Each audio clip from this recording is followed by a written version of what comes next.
Pasukan Garda Revolusi Iran menggempur sejumlah titik di wilayah Kurdi Irak pada Senin, 15/1, malam. Serangan ini terjadi kala eskalasi konflik di Timur Tengah memanas imbas agresi brutal Israel ke jalur Gaza Palestina dan perangnya dengan Hamas sejak tanggal 7 Oktober lalu yang kini terus meluas. Iran melancarkan serangkaian rudal ke wilayah otonomi Kurdistan Irak. Selain menggempur timur laut ibu kota Kurdistan, Erbil, Iran juga melancarkan serangan udara ke sejumlah titik kelompok ISIS di negara tersebut. Serangan Iran ke Erbil menghantam daerah dekat kantor konsulat Amerika Serikat. Namun, tidak ada fasilitas AS yang dilaporkan terkena gempuran Iran tersebut.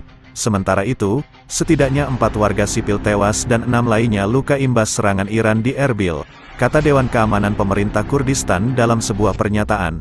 Miliarder Kurdi sekaligus salah satu orang terkaya di Irak, Pesrau Dizai, dan beberapa anggota keluarganya termasuk di antara korban tewas imbas serangan Iran ini. Dizai tewas ketika setidaknya 1 roket menghantam rumah mereka, kata sumber keamanan dan medis Irak.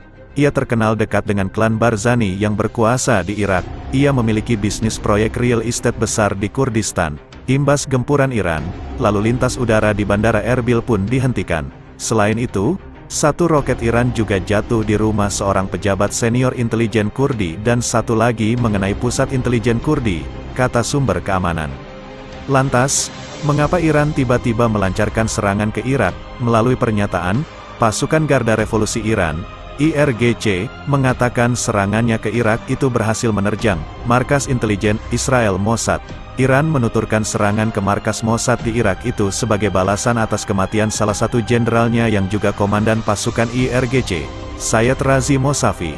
Beberapa waktu lalu, Mossavi tewas imbas serangan udara Israel di pinggiran Damaskus, Suriah, sebagai tanggapan terhadap kekejaman rezim Zionis baru-baru ini, yang menyebabkan terbunuhnya komandan Garda dan poros perlawanan. Salah satu markas utama spionase Mossad di wilayah Kurdistan Irak dihancurkan dengan rudal balistik, kata IRGC dalam pernyataannya seperti dikutip Reuters. Meski AS membantah Washington dan Israel terlibat serangan ke Suriah, Iran meyakini betul gempuran yang menewaskan Mossavi dan beberapa petinggi IRGC itu didalangi Tel Aviv. Serangan ke Suriah itu berlangsung kala Israel terus menuduh Iran menyokong Hamas dan terlibat dalam serangan ke wilayahnya pada tanggal 7 Oktober lalu. Serangan Hamas itu menjadi pematik agresi brutal ke jalur Gaza hingga hari ini. Kami yakinkan Anda semua bahwa operasi militer IRGC akan terus berlanjut sampai titik darah terakhir para martir terbalaskan, bunyi pernyataan militer Iran tersebut menambahkan. Selain membalas serangan Israel, Iran menggempur sejumlah wilayah di Irak untuk memberangus sejumlah titik-titik kelompok teroris ISIS. Gempuran terhadap ISIS ini dilakukan Iran sebagai balasan atas serangan bom yang menerjang perayaan 4 tahun kematian Jenderal Qasem Soleimani di kota Kermen. 2 ledakan itu menewaskan hampir 100 orang.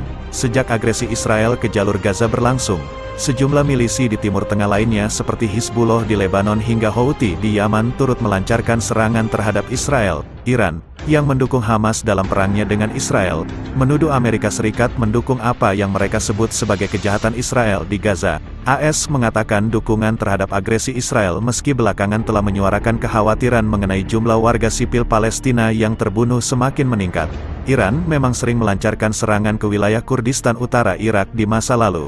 Teheran menilai wilayah tersebut digunakan sebagai markas kelompok separatis Iran serta intelijen musuh bebuyutannya, Israel. Baghdad telah mencoba mengatasi kekhawatiran Iran atas kelompok separatis di wilayah perbatasannya itu dengan merelokasi beberapa anggotanya sebagai bagian dari perjanjian keamanan yang dicapai dengan Teheran pada 2023.